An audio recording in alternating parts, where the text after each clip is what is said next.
So far, we've had a warm and snowless fall.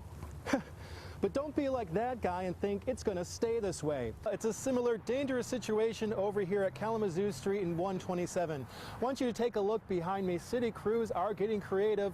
They have created a makeshift dam to keep these flood waters at bay.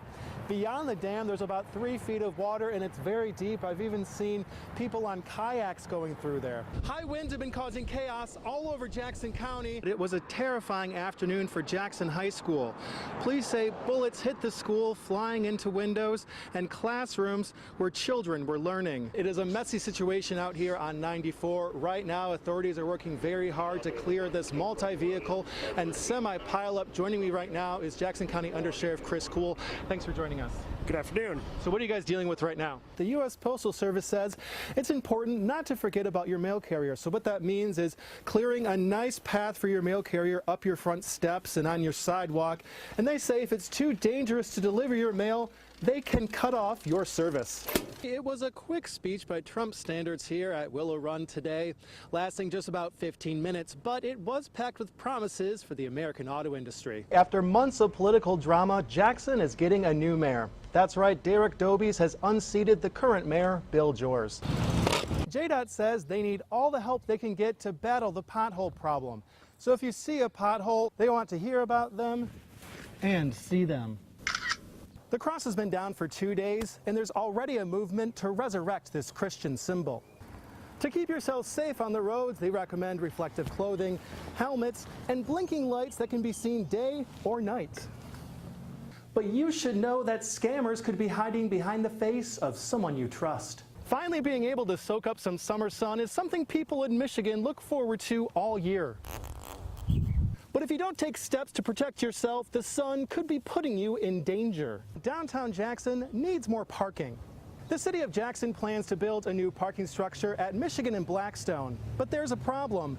A historic occupied building is already here.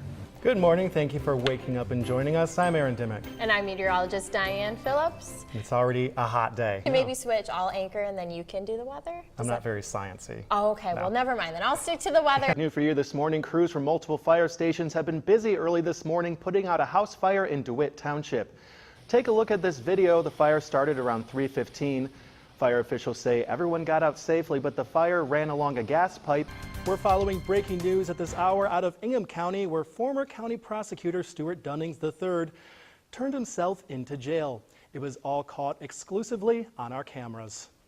Thanks for joining us. I'm Aaron Dimick. Jane and Sherry have the night off. It has become a prime example of a prominent figure's fall from grace. Stuart Dunnings had until 6 o'clock tonight to surrender himself to police at the Ingham County Jail. And he did just that less than 30 minutes ago. We had our cameras rolling at the county jail all afternoon. From jeopardy to jail. A former Adrian College professor could be doing just that. President Trump is lashing out at Democrats in Congress on immigration. This comes as hundreds of migrant children are separated from their families. Weijia Zhang has more. If you're looking for something fun to do for Father's Day, you can have a wild time at the zoo. We have continuing coverage of the Larry Nassar case. Michigan Attorney General Bill Schuette is requesting Michigan State University hand over internal reports on the matter to authorities. The AG received an answer this week, but it wasn't what he was looking for. Patrick Fitzgerald maintains no one at the university knew about Larry Nassar's misconduct until last year. But that statement contradicts statements made by women who say they informed several people at MSU about the abuse.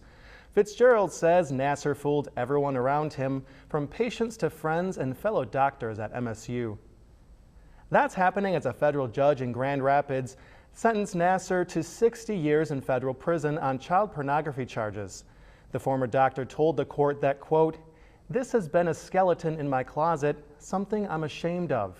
He's now awaiting sentencing on 10 charges of criminal misconduct charges in both Ingham and Eaton counties.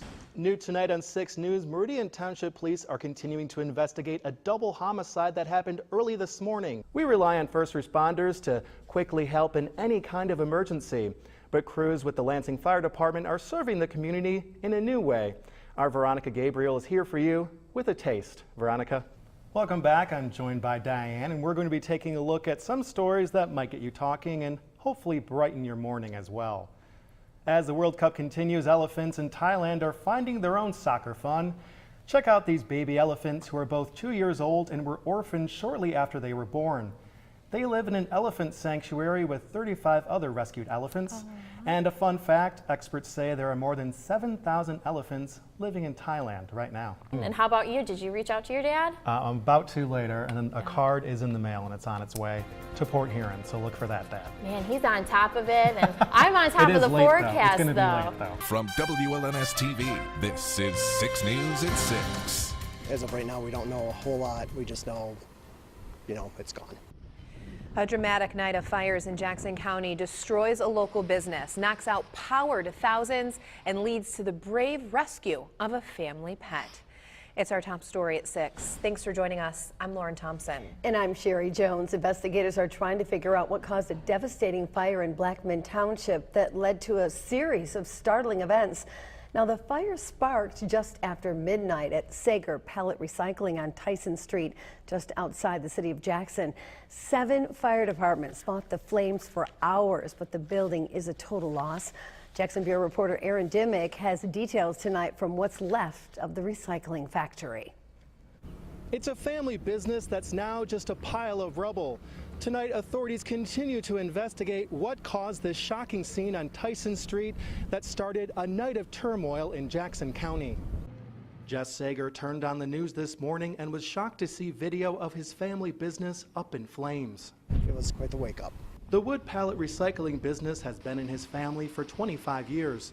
They came looking for answers and found the charred remains of all their hard work. It's just an emotional roller coaster at this point. As of right now, we don't know a whole lot. We just know, it's gone. While firefighters were battling the blaze, Consumers Energy cut off power lines going to the building for safety reasons. That caused a massive power outage on the east side of Jackson, with more than 2,000 customers losing power. Moments later, crews were fighting another fire just 1 mile away on Leroy Street. My son started yelling to get out of the house because it was on fire. Gloria Titler believes the fire in her basement was started by a candle lit by her daughter during the power outage. Titler was able to get one dog out, but her Pomeranian Tina was still inside. A Jackson firefighter jumped into action. They went in and got her and brought her out and gave her some oxygen, and she's fine. She's thankful crews acted so quickly to save her home and beloved pet when they were already fighting the business fire. They brought her out. I started crying. I want to thank the firefighters. They did a great job. With the dust settling from a chaotic night, Sager is glad no one was hurt and says all they can do is take things one step at a time. A lot of people have sent us prayers, and they said they're thinking of us, which is nice. It's going to be a bit of a long road to recover from this, I think.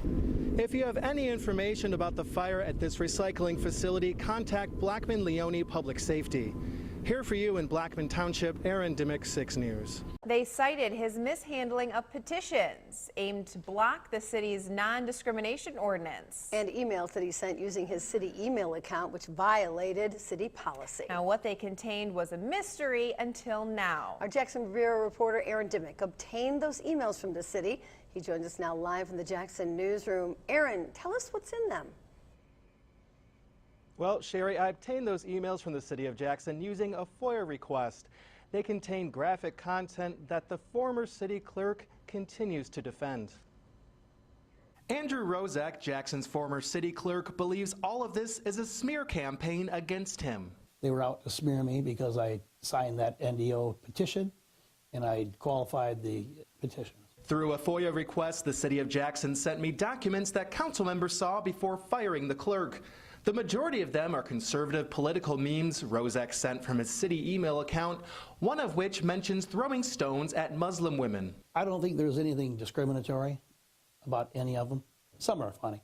They also contain sexual joke emails and a picture of Trump and Obama shaking hands that references the current president's infamous claim of grabbing women. Was that offensive? No, I thought it was funny. The documents show Rozak used his account for personal use, settling gambling bets, filing taxes, and using it to donate $75 to the Trump campaign. Rozak says he realizes some of this material was not appropriate for his city email. I apologize if somebody is offended. When the controversy surrounding the NDO was heating up and Rozek's job was on the line, he offered to quit, but only if the city paid him $40,000. Records show he was already making $130,000 a year. They pay off everybody they fire. Well, yeah, they're going to fire me?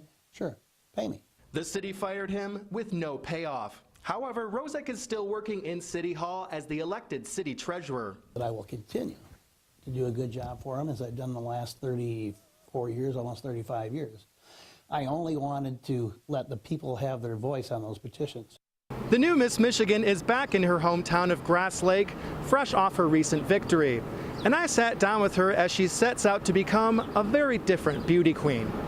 Underneath the crown, sash, and trappings of tradition is Emily Sioma, a Miss Michigan for the 21st century. I've been called edgy. I do have visible tattoos. The 24-year-old grew up in Grass Lake and graduated from the University of Michigan, majoring in women's studies and sociology. She won several local titles before becoming a statewide champ. Emily Sioma.